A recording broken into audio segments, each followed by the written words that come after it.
Hapon po sa inyong lahat. Ang pyesa na aking iulat ay may pamagat na Freedom Park ni Binibining Hana Pulim Pagilona.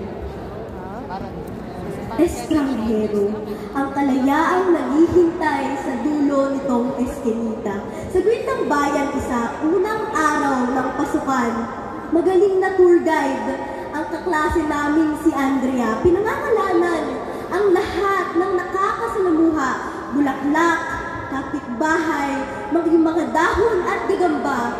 Lahat daw ng ito ay palatandaan patungo sa pinakamagandang tanawin na araw-araw ay kumakaway sa kanya ng magandang umaga. Bawat hakbang, maya't-maya, ang paalala ng pader, malakas ang salubong ng hanging sinasala ng kanyang ngiti.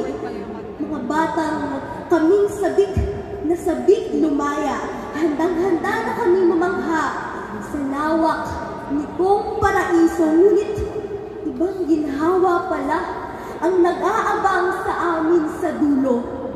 Noon, may galak sa luha na hindi ko pa kilala.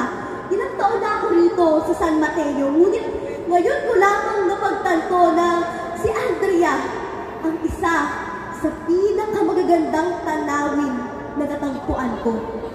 Mama!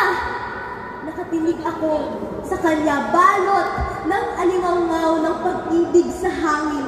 Nakilala na namin ang pinakamaliwanag niyang araw, bihag ng pinakamataas na bundok. Nakilala ko ang lugar na iyon, ngunit mas nakilala ko si Andrea.